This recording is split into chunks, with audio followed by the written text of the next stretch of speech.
భారతీయ railway ప్రయాణికులకు మరో శుభవార్త చెప్పింది. అత్యంత తక్కువ ధరలో అత్యున్నత సౌకర్యాలతో ప్రయాణించేందుకు వీలుగా రూపొందించిన అమృత్ భారత్ రైళ్లలో సరికొత్త వెర్షన్ రాబోతోంది. ఇప్పటికే అమృత్ భారత్ 1.0, 2.0 వెర్షన్లు పట్టాలపై పరుగులు తీస్తుండగా ఇప్పుడు అంతకంటే మెరుగైన సౌకర్యాలతో అమృత్ భారత్ 3.0 వెర్షన్ను సిద్ధం చేస్తోంది. న్యూఢిల్లీలో రైల్వే మంత్రి అశ్విని వైష్ణవ్ స్వయంగా ఈ రైలుకు సంబంధించిన శాంపిల్ కోచ్ను పరిశీలించి దీనికి సంబంధించిన వీడియోను ఎక్స్లో పంచుకున్నారు. ఇప్పటి వరకు అందుబాటులో ఉన్న అమృత్ భారత్ రైళ్లలో కేవలం జనరల్, స్లీపర్ క్లాసులు మాత్రమే ఉండేవి. కానీ ప్రయాణికుల నుంచి వస్తున్న వినతుల మేరకు 3.0 వెర్షన్లో నాన్ ఏసీ కోచ్లతో పాటు ఏసీ కోచ్లను కూడా ఏర్పాటు చేస్తున్నారు. కొత్త ఇంటీరియర్ డిజైన్లు, ఆకర్షణీయమైన కలర్ స్కీమ్స్తో ఈ రైలు వందే భారత్ ఎక్స్ప్రెస్ తరహాలో కనిపిస్తోంది.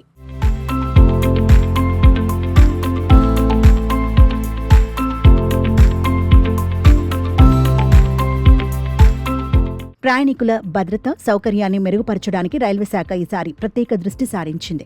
అప్గ్రేడ్ చేసిన సీట్లు, మెరుగైన టాయిలెట్ మోడల్స్, ఫోన్ ఛార్జింగ్ పాయింట్లు వంటి సౌకర్యాలను అభివృద్ధి చేసింది.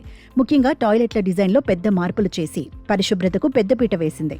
ఒక సాధారణ బోగిని పూర్తి స్థాయిలో ఆధునీకరించి ప్రయాణికులకు ఒక లగ్జరీ అనుభూతిని అందించేలా ఈ శాంపిల్ కోచ్ను తీర్చిదిద్దింది. అమృత్ భారత్ 3.0 రైల్లో కేవలం సౌకర్యవంతమైనవి మాత్రమే కాదు, అత్యంత వేగవంతమైనవి కూడా. ఇవి గంటకు 130 కిలోమీటర్ల వేగంతో ప్రయాణించే సామర్థ్యాన్ని కలిగి ఉంటాయి.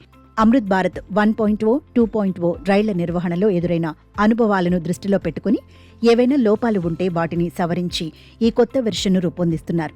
దీనివల్ల ప్రయాణ సమయం తగ్గడమే కాకుండా ప్రయాణం మరింత సురక్షితంగా మారుతుంది. ప్రస్తుతం శాంపిల్ కోచ్ పరిశీలన పూర్తయింది. రైళ్ల తయారీ పూర్తయిన తర్వాత వీటిని రీసెర్చ్, డిజైన్స్ అండ్ స్టాండర్డ్స్ ఆర్గనైజేషన్కు పంపిస్తారు. అక్కడ వివిధ స్థాయిలో ట్రయల్స్, టెస్టులు నిర్వహించిన తర్వాత భద్రతాపరమైన అనుమతులు లభించగానే సామాన్య ప్రజలకు ఈ సేవలు అందుబాటులోకి తెస్తారు. వందే భారత్ స్లీపర్, వందే భారత్ ఎక్స్ప్రెస్లతో పాటు అమృత్ భారత్ 3.0 కూడా భారతీయ రైల్వే రూపాన్ని మార్చబోతోంది. తక్కువ ఖర్చుతో ఏసీ ప్రయాణం చేయాలనుకునే వారికి అమృత్ భారత్ 3.0 ఒక అద్భుతమైన అవకాశం. భారతీయ రైల్వే ఆధునీకరణ దిశగా వేస్తున్న అడుగులు సామాన్య ప్రయాణికుడికి ఎంతగానో మేలు చేయనున్నాయి.